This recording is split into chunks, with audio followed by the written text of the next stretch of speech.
You find a property, wow, it's so cheap, £40,000 on Rightmove, Zoopla, on Google search, and you're wondering, why is this so cheap? I find houses normally £200,000, £250,000.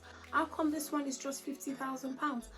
Well, it is because by the time you click on that house, you will realize that it will ask you, or they will tell you, that all you own in that property is just 25% or 50% or whatever percent. What that tells you is that that property is a shared ownership one, and pretty much what it just means is that you own just 25% or 50% of the total equity or the total value of that house. Hi guys, welcome back to my channel. Today we will be talking about shared ownership, the good parts, the bad parts, the ugly parts, the things that you should know firsthand before you choose the shared ownership scheme as a way to own a property in the UK. Are you new to my channel? My name is Olubukola Akimolayo Ogundele. I'm a registered nurse, I'm a vlogger, I'm an entrepreneur, and I love to do vlogs about lifestyle, nursing, properties. I love properties, everything, every good thing. If this is something that you think interests you, please subscribe to my channel. It's entirely free to do so, and please, you can share my video, please like my videos. Many times people ask me, why do I even do property videos? I'm a nurse. Well, I've got very keen interest in properties, and I read a lot around properties, and that is why I do property videos, in a way to share to people what I know, to learn from them. Feel free to make a comment, put a comment in my comment section, ask your questions, you can do a video request. I'm happy to do them for you. Right, that being said, we'll just jump into it. So today I'll start by telling you what shared ownership is. In between it all, I will be talking about the differences between the Help to Buy equity loan as well as the shared ownership scheme as I get along. Just so you know though, if you're wondering what's the Help to Buy equity loan, what's she on about, what's that one, blah blah, I've done 3 different videos on the Help to Buy equity loan, and I will be sharing their links in the description box. Make sure to have a look at them. They will come very handy. What I'll start with is the definition of the shared ownership scheme. I will share my screen with you.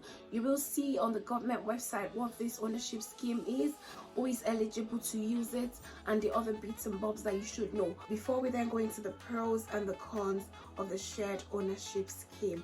Quick one though, apart from these 2 methods, the Help to Buy equity loan and the shared ownership scheme, just so you know quickly that you can also own a home using the council buying scheme, like council housing or the housing association homes. And with the council homes, you can buy them off through the right to buy council home option.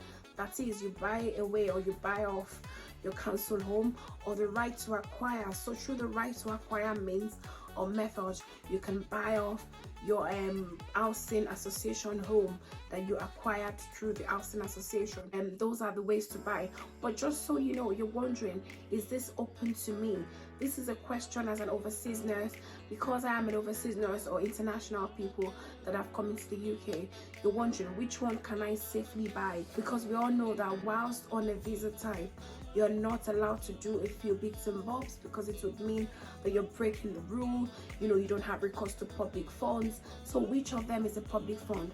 To start with, the shared ownership scheme is not a public fund. You can use it, and you can check on the official government website, Govt.uk website.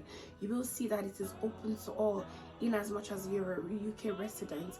The Help to Buy equity loan is not a public fund. Is open to all, in as much as you're a UK resident.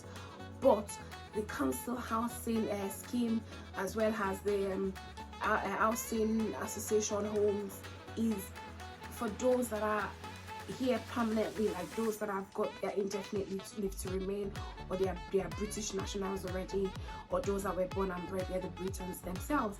So that being said, I'll just share my screen with you quickly. If you're an existing subscriber, you will know we've been talking a lot about the Help to Buy equity loan. I've referred you to some of the videos I did in 2020, and for the purpose of this video, we'll be talking about the shared ownership. So when you want to buy through this scheme, it means that you buy a share of the property and then you pay rent on the rest. So as an example, the share you can buy is usually between 25% to 75% of the total house cost. So I mentioned before that they are available in other parts or regions of the UK, but then different rules apply. So eligibility, you can buy a home through the shared ownership if both of the following apply. So say your household earns £80,000 a year or less, or 90,000 if you live in London, and if you cannot afford all the deposit and mortgage payments for a home that meets your needs. Say everything is just, say areas like London that are high cost areas. There are very expensive houses and places outside of London, of course, and you cannot, meet with the mortgage repayments or the deposits, via the Help to Buy scheme or whatever. They can then opt for the shared ownership scheme. So one of the following must be true. You must be a first-time buyer. So this is a very, very good document to have a read about. So it tells you about how to apply if you live in the north, Midlands, London, south, excluding London, on and on.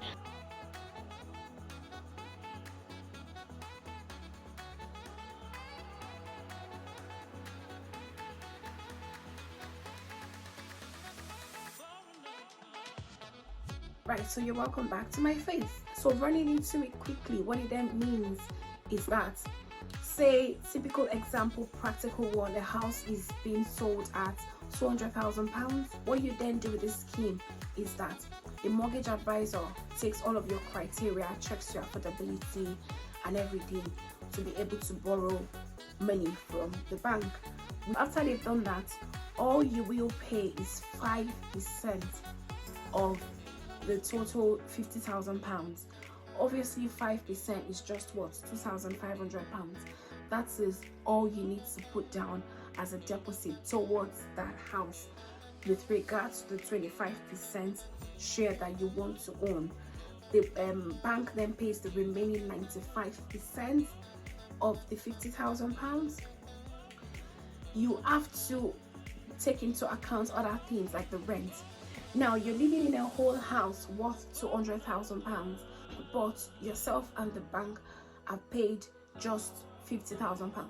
What it means is that you'll be paying rent on the remaining £75,000. And then because the land the house is built on is not a freehold, is owned by the association, the housing association, it is leasehold. The implication of that is that you will then be paying service charge and annual grant rates, which means your deposit, number one, in this example, £2,500.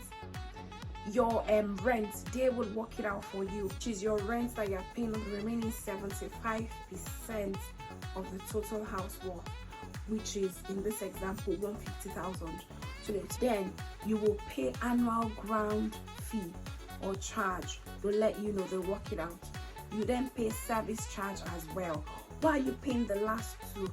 Because the house, the land is not freehold, is owned by the housing association, so you have to pay those charges to them. These are things that you will consider every month, apart from your water bill, gas bill. Everybody pays that irrespective of what, except you're living in a bills inclusive home. Those things I've listed, have a picture of them in your mind.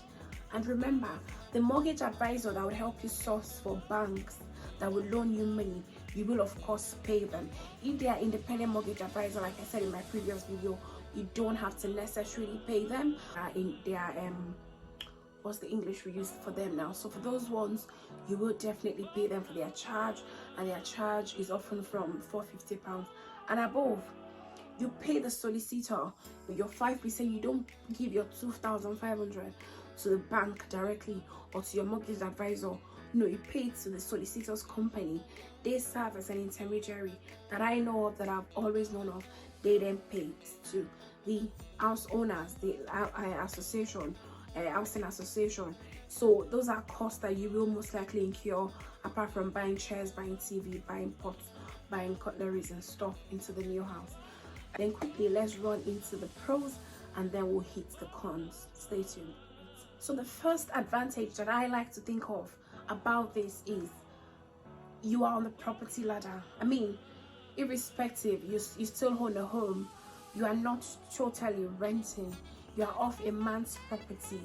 They are better off than someone who hasn't got any shares or any house, or hasn't, put a name to a home at all. Like I like to say, do not wait for the perfect time to buy. Instead, buy a property and wait. So that's just the best way to think about it as the first advantage of the shared ownership scheme. The second advantage is that mortgage lenders will always borrow you. Reason being, the amount you want to borrow is not as much as compared to someone using another scheme entirely. So if, for instance, someone wants to use the Help to Buy equity loan as an example, and then the house is 200,000, they're dropping 5%. Is as though they're dropping more than you using the shared ownership scheme, but all the lender is putting towards yours is 47,500, whereas into the other person using the Help to Buy loan, equity loan, what the lender will be putting towards their own would be 75% of the total 200,000. But do not still be mistaken. Your circumstances still need to be checked and looked into. Another advantage is that you can still own the property. You can still, pay away or buy away the land ownership or the landowners.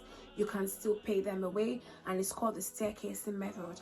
When I did the Help to Buy equity loan video, I talked a lot about staircasing, how to buy a house. The fourth advantage quickly is that it also applies to new builds, so that it doesn't have to be old builds only, like existing or non-new builds. It applies to new builds as well. So going into the cons quickly, number one is that you only own 25%, yet you still pay rent on the remaining 75%, yet you still pay service charge, you still pay ground fee and all of that. I mean, apart from the other things that happen whilst buying a house or when you get into the house. Number two quickly is that if you then think, oh, I love this decor I found on Instagram, and as a way to boost the sellability or the buyability of this house, I'd like to upgrade the kitchen. So there's a more modern way, to go out about setting these things up more than what they put in for me, because all I bought it for was 200,000. So you then step it up, you step the bathroom up, you do some works here and there in the house. Lo and behold, if that upgrades the house to £350 from £200 that you bought it from, you do not get the whole £350. You get just 25% of the £350. It means if you had spent £10,000 or £25,000 to upgrade those corners in the house, and they're looking so wow, everybody wants it now, it then means that by the time they then want to buy it, remember your share is only 25%, so you only get 25% back from the old money you spent refurbishing and remodernizing the house and all of that.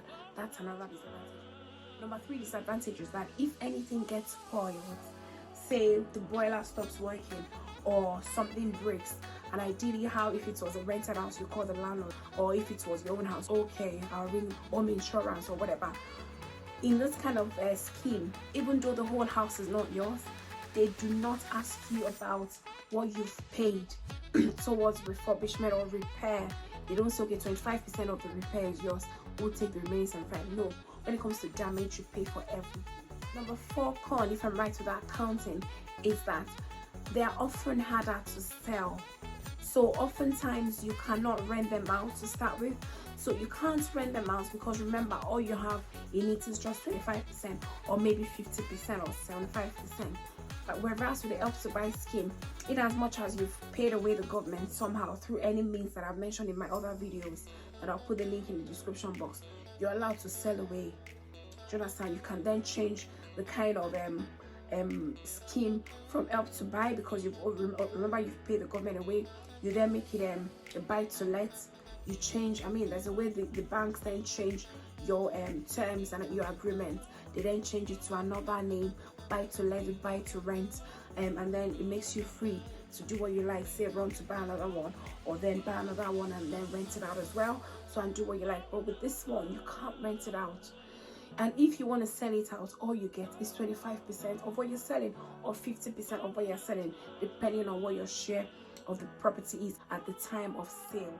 Another con or disadvantage to the shared ownership scheme is that they are restricted. They are not available in all locations. So if you live in Essex, you may not find one readily available for sale in where you live, or to mean that it's not available everywhere for you. So you have to keep searching. It may mean you want to change your location in order to get into one. Another disadvantage, which I want to believe is disadvantage number 6, is that you are bound to the restrictions, or you're restricted, so to say, by the housing association rules. So whatever they say is what you go by. It's not to mean that when you use Help to Buy or you hit jackpot and you buy a whole house up front, you still do not have to go by some rules and regulations in the property or in the area. But with these ones, given they all have 50% mouth in the stuff, you cannot afford to do things by your own term too much. You have to make sure you read their rules and regulations and abide by them. Thank you so much for staying tuned thus far. I really hope you've gotten value for your time, and I really hope that I've been able to touch the salient points that you need to know about the shared ownership scheme as an affordable way to buy in the UK provided. So at this point, I'll just be talking about the other bonus points, like make sure before you say yes.